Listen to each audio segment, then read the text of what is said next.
আজকের অনলাইন ক্লাসে সবাইকে স্বাগত। শিক্ষার্থীরা কেমন আছো? নিশ্চয়ই ভালো আছো সবাই।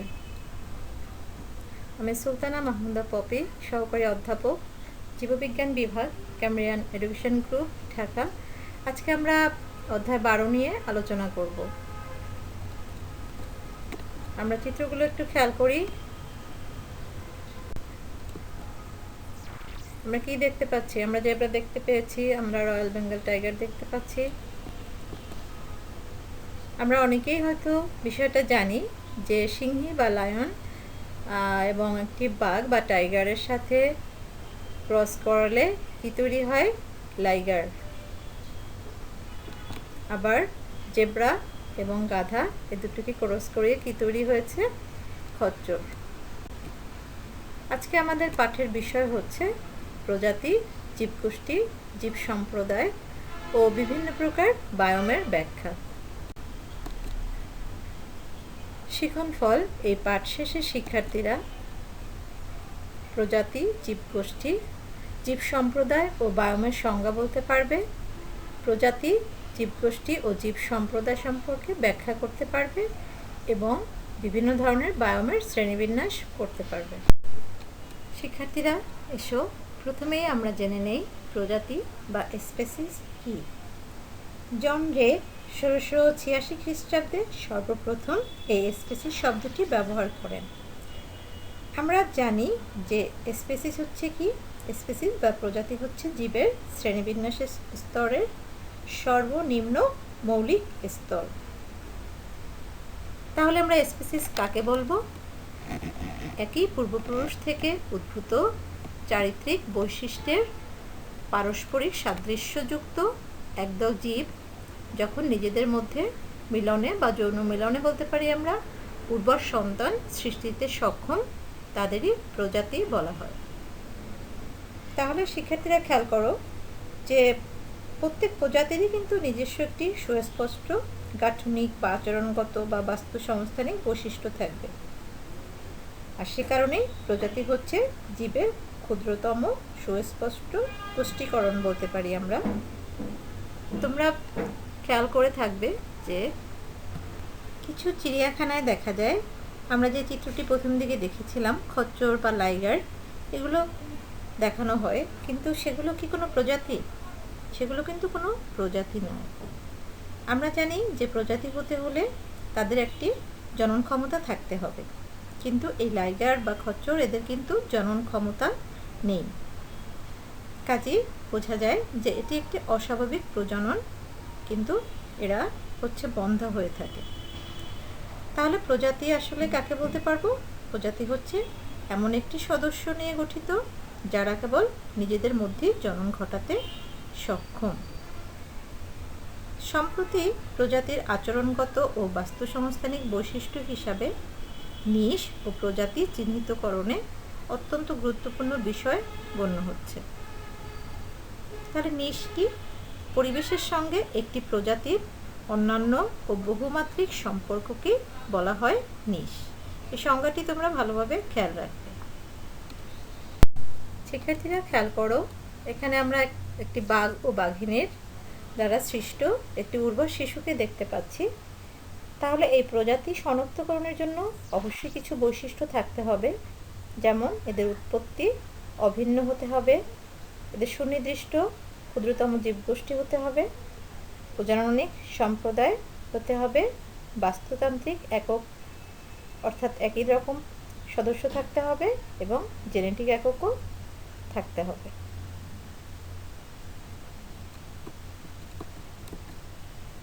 এবার আমরা আসি জীবগোষ্ঠী বা পপুলেশন কাকে বলবো। শিক্ষার্থীরা খেয়াল করো, একটি নির্দিষ্ট ভৌগোলিক অঞ্চলে দলবদ্ধ বসবাসকারী এবং পারস্পরিক মিথস্ক্রিয়ার মাধ্যমে নিজেদের যে বংশধর সৃষ্টিকারী একই প্রজাতির জীব সমষ্টি, তাদেরকে আমরা বলবো জীবগোষ্ঠী বা পপুলেশন। চিত্র দুটো খেয়াল করো, আসলে জীবজগৎ পৃথিবীর সব অঞ্চলে কিন্তু সমানভাবে বিস্তৃত না। বিভিন্ন উপাদান ও প্রভাবকের সাথে এদের মিথস্ক্রিয়ার ফলেই কিন্তু বিভিন্ন অঞ্চলে বিভিন্ন প্রজাতির প্রাধান্য দেখা যায়। কাজেই এসব জীব যখন একত্রে দলবদ্ধভাবে বসবাস করে এবং পারস্পরিক মিথস্ক্রিয়ার মাধ্যমে নিজেদের বংশধর সৃষ্টি করে একই প্রজাতি সৃষ্টি করবে, তখনই সেগুলোকে আমরা বলবো জীবগোষ্ঠী বা পপুলেশন। এরপরে আমরা আসি জীব সম্প্রদায় বা কমিউনিটি কি। তো শিক্ষার্থীরা খেয়াল করো, কমিউনিটি হচ্ছে একটি নির্দিষ্ট ভৌগোলিক অঞ্চলে বসবাসকারী এবং পারস্পরিক মিথস্ক্রিয়াশীল সকল জীবগোষ্ঠীকে সম্মিলিতভাবে জীব সম্প্রদায় বলে। তাহলে আমরা বলতে পারি জীব সম্প্রদায় বা কমিউনিটি বলতে একটি বাস্তুতন্ত্রের সম্পূর্ণ জীবন্ত অংশ, যেমন সব উদ্ভিদ, সব প্রাণী, সব অণুজীব, সবগুলোকেই একত্রে বোঝায়। এবার আমরা আসি জীব সম্প্রদায়ের বৈশিষ্ট্যগুলো সম্পর্কে একটু জানব। প্রথমেই আছে প্রজাতি বৈচিত্র্য। শিক্ষার্থীরা খেয়াল করো যে একটি জীব সম্প্রদায়ের বিভিন্ন প্রজাতির উদ্ভিদ, প্রাণী ও অণুজীব বাস করে এবং প্রজাতি বৈচিত্র্য প্রদর্শন করে। তাহলে এই জীব সম্প্রদায়ের প্রজাতির সংখ্যা আর জীবগোষ্ঠীর প্রাচুর্য ব্যাপকভাবে কি দেখা যায়, এদের মধ্যে তারতম্য দেখা যায়, সেটি হচ্ছে প্রজাতি বৈচিত্র্য। এরপরে আমরা বলতে পারি জীবের আকার ও গঠন। একটি জীব সম্প্রদায়ের প্রধান জীবগোষ্ঠীগুলোকে বিভিন্নভাবে আখ্যায়িত করা যেতে পারে, যেমন শৈবাল, তৃণভোজী বা তৃণ, গুল্ম, বৃক্ষ, এগুলো। এ ধরনের প্রত্যেক জীবগোষ্ঠী বিভিন্ন উদ্ভিদ নিয়ে গঠিত হতে পারে। যেমন বৃক্ষ, সেগুলো আমরা জানি চিরসবুজ হতে পারে, পাতা ঝরা হতে পারে, চওড়া পাতাধর হতে পারে, প্রভৃতি বৈশিষ্ট্যের এরা হতে পারে। এভাবে বিভিন্ন জীবগোষ্ঠী একটি জীব সম্প্রদায়ের গাঠনিক ধরনকে নিয়ন্ত্রণ করছে। কিসের মাধ্যমে? তাদের বিভিন্ন আকার ও গঠনের মাধ্যমে। এরপরের পয়েন্টটি দেখো, প্রাধান্য। প্রাধান্য বিষয়টা কি? কোনো জীব সম্প্রদায় সকল প্রজাতি সমানভাবে প্রাধান্য বিস্তার করে না। দেখা যায় কয়েকটি মাত্র প্রজাতি আকৃতি, সংখ্যা বা কর্মকাণ্ডের মাধ্যমে টোটাল জীব সম্প্রদায়ের প্রকৃতি তার নিয়ন্ত্রণে নিয়ে আসে এবং সেখানে সে প্রভাব বিস্তার করে। তাহলে যে উদ্ভিদ বা প্রাণীটি প্রভাব বিস্তার করবে তার প্রাধান্য কিন্তু বেশি থাকবে।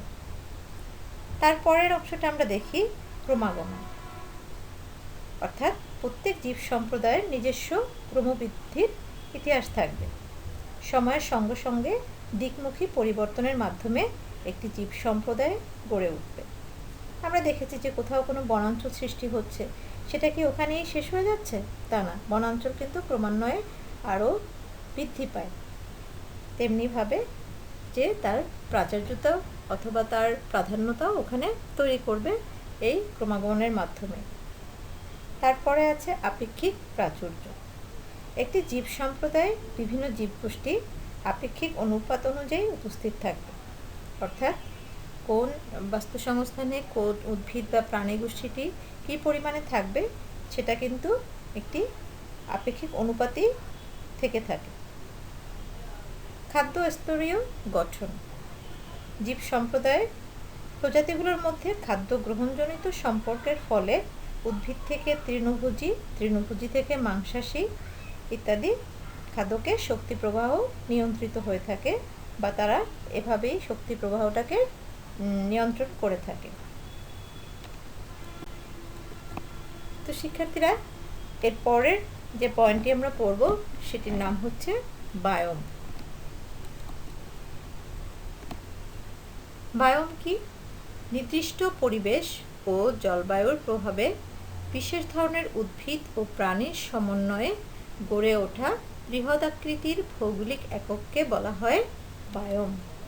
তো শিক্ষার্থীরা খেয়াল করো ভালোভাবে যে নির্দিষ্ট পরিবেশ ও জলবায়ুর প্রভাবে বিশেষ ধরনের উদ্ভিদ ও প্রাণীর সমন্বয়ে গড়ে ওঠা বৃহদাকৃতির ভৌগোলিক একককেই বলা হয় কি? বায়োম।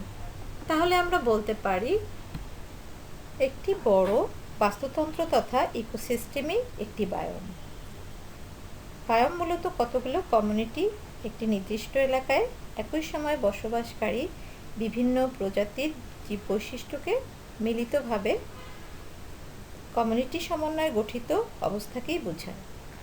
তো শিক্ষার্থীরা, আমরা দেখব যে বায়োম কত ভাগে বিভক্ত বা কতগুলো বায়োম আমাদের পৃথিবীতে বিরাজমান। তো শিক্ষার্থীরা, পৃথিবীর বায়োমগুলোকে নিম্নলিখিত 6টি প্রধান ভাগে ভাগ করা যায়।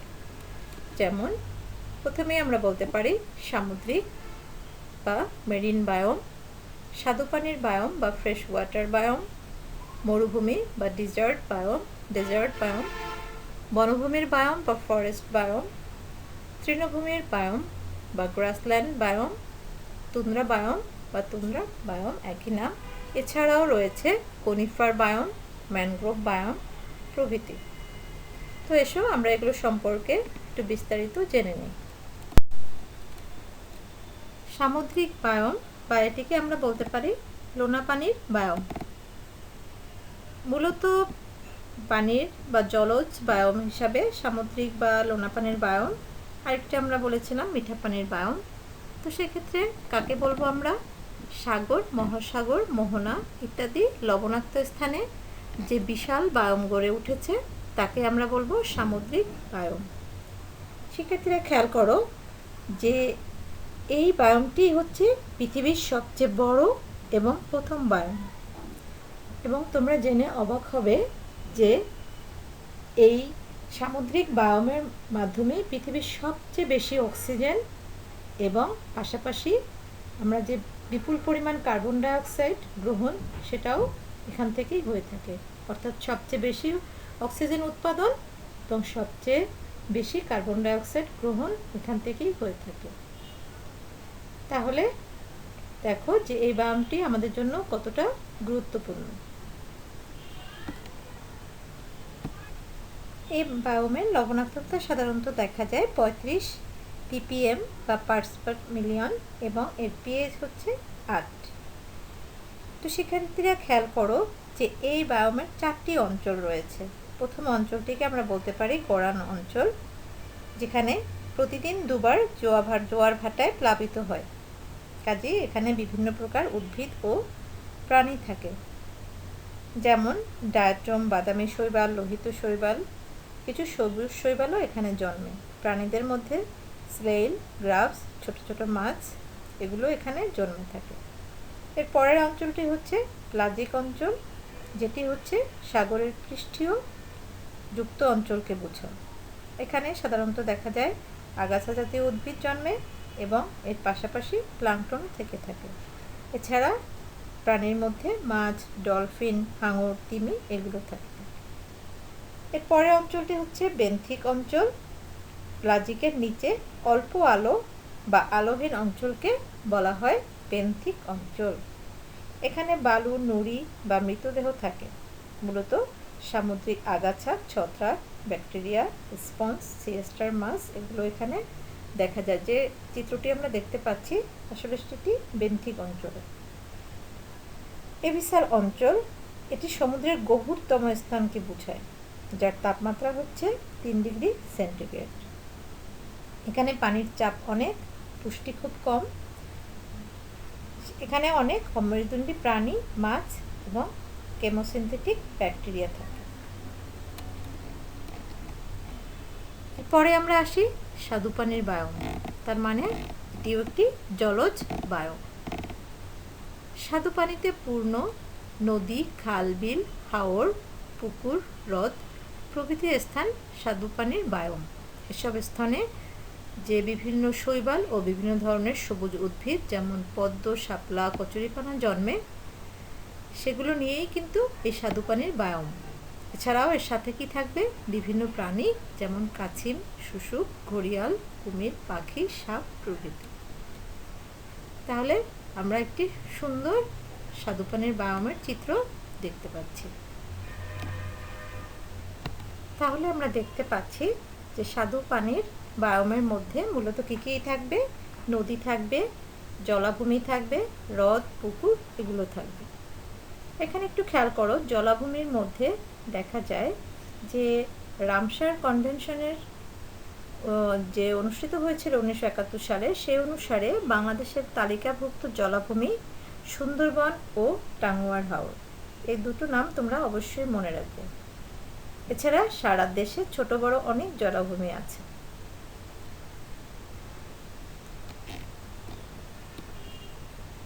মরুভূমির বায়োম। শিক্ষার্থীরা খেয়াল করো, মরুভূমির বায়োম আমরা কাকে বলতে পারি? আমরা জানি মরুভূমি হলো এমন একটি ভৌগোলিক অঞ্চল যেখানে বার্ষিক বৃষ্টিপাত 25 সেন্টিমিটারের কম এবং তাপমাত্রা অনেক বেশি। মাটিতে পুষ্টি ও পানির খুবই অভাব। মরুভূমিতে দেখা যায় উদ্ভিদের মধ্যে ক্যাকটাস, ইউফরবিয়া, বাবলা, খেজুর প্রভৃতি জন্মে। আর প্রাণীর মধ্যে দেখা যায় উট, দুম্বা, ক্যাঙ্গারু, ইঁদুর, খেকশিয়াল, উটপাখি, ইমু, শকুন, কোরাল সাপ প্রভৃতি উল্লেখযোগ্য। আমরা জানি যে মরুভূমিতে সাধারণত জলীয় বাষ্প থাকে না এবং এখানকার মাটিতে জৈব পুষ্টির পরিমাণও কিন্তু অনেক কম এবং মরুভূমিতে দিন ও রাতের তাপমাত্রা পার্থক্য প্রায় 30 ডিগ্রি সেন্টিগ্রেড পর্যন্ত হতে পারে। মরুভূমিতে যে অভিযোজিত উদ্ভিদগুলো আছে তাদেরকে বলা হয় জিরোফাইট। তো শিক্ষার্থীরা খেয়াল করো যে আমরা জানি মরুভূমিতে যে ধরনের উদ্ভিদ জন্মে তাদের সাধারণত কোন প্রক্রিয়ার সাধারণত সালোক সংশ্লেষণ ঘটে থাকে, তোমরা সবাই এটা পারবে আমি জানি। তার মানে এরা অধিকাংশই হচ্ছে C4 উদ্ভিদ। আমরা ক্যাকটাস দেখতে পাচ্ছি, কিছুক্ষণ আগে যে সাপের উল্লেখ করেছিলাম সাপটিও আমরা দেখতে পাচ্ছি। এবার আমরা আসি বনভূমির বায়োম। বনভূমির বায়োম আমরা কাকে বলবো? এটি হচ্ছে আসলে বৃষ্টিবহুল এলাকা এবং এই কারণে এখানে প্রধান জীবগোষ্ঠী হলো বৃক্ষ ও অন্যান্য কাষ্ঠল উদ্ভিদ। এটি স্থানভেদে বিভিন্ন প্রকার হয়ে থাকে, যেমন গ্রীষ্মমণ্ডলীয় বাড়ি বনভূমি বা ট্রপিক্যাল রেইন ফরেস্ট, পাতাঝরা বনভূমি বা ডেসিডুয়াস ফরেস্ট, কনিফার বনভূমি। এরপরে আমরা আসব তৃণভূমি বায়োম কাকে বলবো। পৃথিবীর যেসব স্থানে ঘাস জন্মে, গুল্ম ও বৃক্ষ জন্মে না তেমন এলাকা নিয়ে তৃণভূমি বায়োম গঠিত, যেমন প্রেইরি, সাভানা প্রভৃতি। এই বায়োমে বাৎসরিক বৃষ্টিপাত হচ্ছে 25 থেকে 75 সেন্টিমিটার এবং ঘাস হলো তৃণভূমি বায়োমের প্রধান ভেজিটেশন।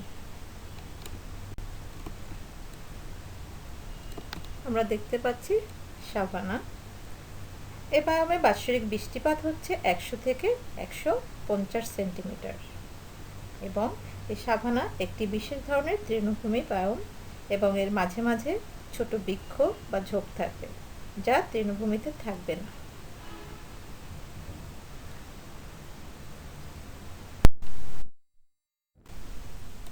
Tundra biome. শিক্ষার্থীরা খেয়াল করো, পৃথিবীর সর্বাপেক্ষা উত্তরের বৃক্ষহীন এবং তুষারাবৃত অঞ্চল নিয়ে তুন্দ্রা বায়োম গঠিত। তাহলে সবচেয়ে উত্তরের যে স্থলভাগের বায়োম সেটি হচ্ছে তুন্দ্রা বায়োম। সাইবেরিয়ার উত্তরের গ্রিনল্যান্ড, আলাস্কা ও উত্তর মেরু অঞ্চল নিয়ে তুন্দ্রা বায়োম গঠিত, যেখানে বাৎসরিক বৃষ্টিপাত কখনো 15 সেন্টিমিটার বা তারও কম, যা বরফ হিসাবে পড়ে থাকে। আমরা জানি যে দীর্ঘ শীতকালে এখানে বরফ জমা হয়ে থাকে। তো শিক্ষার্থীরা খেয়াল করো যে তুন্দ্রা অঞ্চলের প্রধান উদ্ভিদ কি কি? তুন্দ্রা অঞ্চলের প্রধান উদ্ভিদ হচ্ছে মস ও লাইকেন। এখানে কিন্তু বৃক্ষ প্রজাতি খুবই কম। আর প্রাণীদের মধ্যে রয়েছে হরিণ, খরগোশ, নেকড়ে, মেরু ভাল্লুক এগুলো। এবারে আমরা আসি কনিফার বায়োম। শিক্ষার্থীরা খেয়াল করো, উত্তর আমেরিকা, উত্তর পূর্ব এশিয়া, পশ্চিম ও মধ্য ইউরোপ এবং সুউচ্চ পর্বতগুলোতে কনিফার জাতীয় নগ্নবীজী উদ্ভিদ দ্বারা গঠিত বায়োমকে কনিফার বায়োম বলে, যেমন ক্যালিফোর্নিয়ার রেডউড বনভূমি। সাধারণত দেখা যায় কনিফার বায়োমে বাৎসরিক বৃষ্টিপাত হচ্ছে 50 থেকে 100 সেন্টিমিটার এবং এখানে শীতকাল খুব দীর্ঘ এবং গ্রীষ্মকাল খুবই সংক্ষিপ্ত। এখানে মাটি বেশ উর্বর এবং এখানে তাপমাত্রা অনেক সময় দেখা যায় -30°C থেকে 30°C পর্যন্ত। এখানের প্রধান বৃক্ষ হচ্ছে পাইন, তারপরে স্প্রুস, ফার, রেডউড, হেমলক ইত্যাদি। আমরা কনিফার বায়োমের খুব সুন্দর একটা চিত্র দেখতে পাচ্ছি। এখানে উল্লেখযোগ্য প্রাণীগুলো হচ্ছে কি কি? রয়্যাল বেঙ্গল টাইগার, চিতাবাঘ, চিত্রা হরিণ, কুমির, বন্য শূকর, বানর ইত্যাদি। এরপরে আমরা আসি ম্যানগ্রোভ বায়োম। সমুদ্র তীরবর্তী জোয়ার ভাটার ফলে কর্দম সঞ্চিত স্থানে লবণাক্ত পরিবেশে যে বায়োম গড়ে ওঠে তাকে ম্যানগ্রোভ বায়োম বলে। আমরা জানি যে আমাদের দেশেও কিন্তু খুবই বিখ্যাত, পৃথিবীখ্যাত ম্যানগ্রোভ বায়োম অঞ্চলটি আছে। সেটি কি নামে? সেটি সুন্দরবন। এবং এই বনে কি রয়েছে? সুন্দরী, গেওয়া, গড়ান প্রভৃতি উদ্ভিদ এবং রয়্যাল বেঙ্গল টাইগার, বানর, চিত্রা হরিণ, শূকর, কুমির, বিভিন্ন ধরনের পাখি এই বনে বসবাস করে থাকে।